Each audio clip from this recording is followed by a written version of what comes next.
ตอนนี้เลยมาอยู่ไทยตั้งปีแล้วมาอยู่ได้10 ปีแล้ว ตอนแรกนี่เข้ามานี่เข้าไปอยู่โรงงานหมู่แม่นหมู่พาไปกับไปสมัครเฮ็ดเวียกอยู่โรงงานเนาะเคยเฮียนอยู่ไทยนำบ่แม่นเฮียนอยู่เคยอยู่บ้านนี่เคยเฮียนจบมหยัง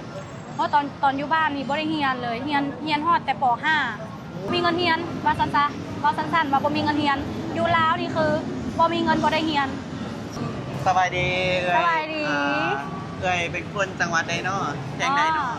เป็นคนลาวเป็นอยู่แขวงเวียงจันทน์ตอนนี้แต่ก่อนหันอยู่สำเหนือแต่ว่าย้ายมาแล้วมาเหตุการณ์อยู่ไทยแรกๆลำบากบ่เลยโอ้ตอนที่เข้ามาใหม่ๆหันบอกถามว่าลำบากบ่มันก็ลำบากย้อนว่าเฮาบ่คุ้นเคยเนาะเฮาบ่ชินเคยเฮายังเว้าบ่ค่อยสื่อสารบ่ค่อยเก่งแม่นยังบ่คุ้นเคยกับอันเมืองกรุงว่าซั่นซะอันนั้นก็คือยุ่งเป็นความลำบากแม่นตอนนี้เลยมาอยู่ไทยตั้งปีแล้วมาอยู่ได้10 ปีแล้ว10 ปีเฮาติดตามอยู่เคยเฮียนอยู่ไทยนำบ่แม่นเฮียนอยู่เฮียนอยู่ไทยนี่แสดงว่าคนลาวเนาะมาเฮียนอยู่ไทยแสดงว่ามีเงินเลยก็เห็นบ่บ่บางคนก็มีบางคนก็บ่มีแต่ว่าที่เฮียนอยู่นี่แบบว่าเขาบ่ได้เก็บค่าเทอมคนบ่มีเงินก็สามารถเรียนได้โอ้แม่นบ่แสดงว่าเฮาเข้าใจคิดมาตลอดเนาะว่าเป็นคนลาวมาเฮ็ดงานอยู่ไทยเท่ากับแบบรวยมีเงินจังซี่นะมาเฮ็ดงานอยู่ไทยนี่ตอนแรกเริ่มต้นเลยมาเฮ็ดงานหยังตอนแรกนี่เข้ามานี่เข้าไปอยู่โรงงานหมู่พาไปกับไปสมัครเฮ็ดเวียกอยู่โรงงานเนาะโรงงานเพิ่นโรงงานเย็บผ้าหั่นนะแล้วก็เฮ็ดอยู่โรงงานแล้วก็เฮ็ดได้เงินเดือนแล้วก็บ่แม่นก็ไปเฮ็ดรายเดือนอยู่รายเดือนเติบก็ได้เงินเดือน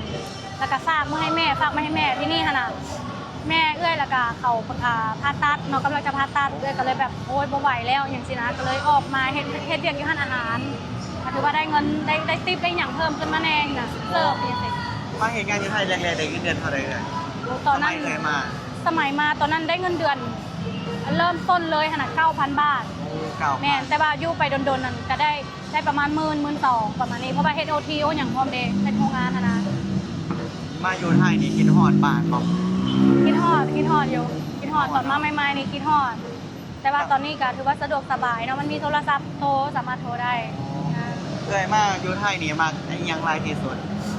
มักอีหยังบ่แม่โอ้มักความแบบว่าความใจดีของคนไทยมักความเป็นระเบียบเรียบร้อยมักความเจริญของคนไทยเนาะมักที่ว่าอยู่ในประเทศไทยมันเป็นระเบียบเรียบร้อยแล้วก็การใช้ชีวิตมันสะดวกสบายเนาะอย่างเช่นเราจะเดินทางไปบนไหนนี่มันจะมีป้ายมีป้ายติดมีป้ายบอกมีรถต่อไปนั่นไปนี่คือสะดวกแฮงไม่ว่าจะเป็นแท็กซี่ตุ๊กๆไม่ว่าจะเป็นรถเมล์ประจำทางรถไฟหรือ MRT อย่างซี่คือโอ้ยสะดวกแฮงเนาะทุกคนสะดวกสะดวกสบายมากการเดินทางแม่เราตอนอยู่บ้านนี่เฮียนจบมหยังเพราะตอนอยู่บ้านนี่บ่ได้เฮียนเลยเฮียนฮอดแต่ป .5 โอ้ป .5 แสดงว่ามาเฮียนอยู่ประเทศไทยนี่ได้โอกาสเฮียนกศนนี่ดีใจบ่ที่ได้โอ้ยดีใจเพราะว่าเฮาเป็นคนที่แบบว่าบ่ได้เฮียนมาก่อนเฮาบ่มีการศึกษาอย่างซี่น่ะพอได้เฮาได้เข้ามาอยู่ในไทยในประเทศไทยเปิดโอกาสให้เฮาได้เข้าไปเฮียนคือเฮาก็รู้สึกว่าโอ้ยมีโอกาสบ่นี้แล้วเฮาต้องรีบคว้าเอาไว้เพราะว่าการเฮียนนี่น่ะมันก็สำคัญกับชีวิตเฮาอยู่เนาะมันแบบคือเอาตอนเฮาพร้อมซะว่าซั่นซะคือนุชก็มาอยู่ไทยตอนแรกๆก็บ่ได้เฮียนได้บ่ได้คิดว่าตัวเองจะมาเฮียนก็คือเห็นเขาเปิดว่าโอ้ยฮับอันคนเฮียนเด้อฮับอันทั้งคนไทยทั้งคนลาวก็คือคนชนชาติใดสามารถเฮียนได้เบิดเลยเฮาก็เลยแบบโอ้ยเห็นโอกาสบ่นี้แล้วก็บ่อยากให้มันเสียไปเนาะอยู่บ้านก็เจ้าดีเนาะเฮียนจ่ายค่าเทอมแพงบ่บ่ได้เฮียนกศนนี่บ่ได้จ่ายค่าเทอมโอ้บ่ได้จ่ายค่าเทอมอยู่บ้านเพิ่นก็จะคือดีแหละเนาะแบบเฮาบ่เป็นคนไทยก็มีโอกาสได้เฮียนแล้วเป็นยังตอนอยู่บ้านคือบ่ได้เฮียนเฮียนตั้งแต่ป .5 อยู่บ้านเฮาเนาะ1เลยการไปเฮียนมันเดินทางไกลแรกๆเลยคือเดินทางไกลโรงเรียนอยู่ไกล2เลยก็คือครอบครัวด้วยฐานะของครอบครัวเฮาเนาะฐานะของครอบครัวเฮาก็บ่ค่อยมีปานใดเฮาก็บ่มีโอกาสได้ไปเฮียนคือคนอื่นเพราะว่าเฮาเป็นเสาหลักแน่อีจ้ะแล้วก็ต้องไปเฮ็ดเวียกไปเก็บผักหาหน่อมาขายเพราะว่าบ่มีเงินเฮียนว่าซั่นว่าบ่มีเงินเฮียนอยู่ลาวนี่คือบ่มีเงินบ่ได้เฮียนแต่ว่ามาอยู่ไทยก็มีโอกาสได้เฮียนเนาะแม่นมาอยู่ไทยนี่ดีเนาะมาอยู่ไทยก็ได้รับโอกาสยังหลายอย่างบ่แม่นรับโอกาสหลายอย่างบ่ว่าจะเป็น เรื่องของหน้าที่การงานและก็การศึกษาและก็การพัฒนาตัวเองสินะได้เห็นเมืองกว้างได้เปิดโลกอีกอย่างสินะแต่ถือว่าแบบคุ้มค่าอีหลีที่ได้เอาตัวเองเข้ามาอยู่ในไทย ตอนเอ่ยมานี่ชีวิตเอ่ยลำบากบ่ตอนแรกๆเลยนะมีหยังบ่ ตอนแรกๆเลยบอ แม่ ก็น่าจะลำบากเกี่ยวกับเรื่องของการเฮ็ดเวียกแล้วกันเฮ็ดเวียกแล้วกับการที่ว่าแบบเราต้องเดินทางไปเฮ็ดเวียกอหย่างสินะมันก็น่าจะลำ ตอน บาก นี้นะเอ่ยเฮ็ดงานทั้งหมดกี่ปีแล้วมาอยู่ไทย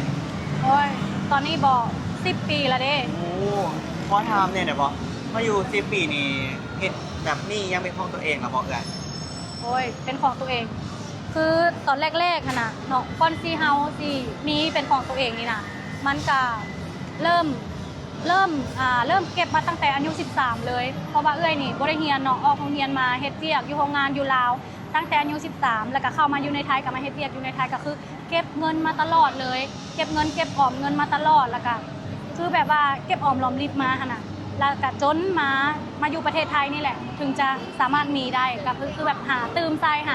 อย่างสินะก็คือมาอยู่ไทยก็ได้มีเงินเป็นของตัวเองเนาะก็คือได้สร้างเงินแม่นได้สร้างเงินให้แม่อยู่แล้วอย่างสินะ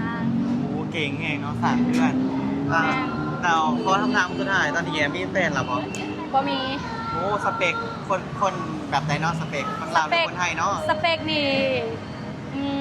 ได้เบิด ไดเวิร์ส ได้เบิดคนลาวก็ได้คนไทยก็ได้ ถ้าสมมติว่าเขาเข้ากับเฮาได้เนาะหรือว่าเข้าไปกันได้ หรือว่าเขาสามารถซัพพอร์ตเฮาบ่ว่าจะเป็นเรื่องของการให้กำลังใจหรือว่าอีหยังต่างๆหลายอย่างค่ะนะก็คือเวลาคบกันแล้วชีวิตเขาจะต้องไปข้างหน้าจะบ่ต้องถอยหลัง ถ้าคบผู้ใดแล้วถอยหลังเลิกเลย คำถามสุดท้ายอีหลีเลยบัดนี้ อ่ะ คาดงอะไรอ่ะ โอ้ยค่าดอกว่าว โอ้ หยอก คาดองว้าว ให้ฟรี ให้ฟรีโอ้แสดงว่า ไม่ใครเอาวะเนาะ ถ้ามีคนมาจีบนี่เขาจะเขาหาเขาจะซัพพอร์ตเรื่องแบบพลังงานที่บวกเนาะโอ้ยแต่ที่บอกว่าเรื่องคาดองมาก สะดุ้ง สบายเลย สะดุ้ง เอ้ยก็คืออยากได้คาดองแล้วตอนนี้ อย่าบอก ก็ยากได้อยู่ ก็คือถามมีคนแบบเขามาซัพพอร์ตเรื่องกำลังใจเนาะที่ดีเนาะพลังงานบวกก็คือแบบว่าพบแล้วแบบว่าบเห็นในชีวิตเฮาแบบว่าอันนี้ลงเนาะก็คือแบบใจมุดเนาะโอเคขอบใจเอื่อยเนาะวันนี้ก็เป็นมือที่แบบว่าได้มาเจอเอื่อยครั้งแรกนำเนาะเฮาก็ติดตามเอื่อยอยู่ใน TikTok นำ YouTube กับเบิ่งอยู่ขอบใจหลายๆเด้อที่แบบว่าได้มาถ่ายคลิปนํกันเนาะขอบใจหลาย ขอบใจสบายดี ๆสบายดี ฝากซ่องนุชได้เด้อ อันนี้ก็คือซ่องนุชที่สาวลาวเด้อ อย่าลืมไปติดตามน้องนุชแน่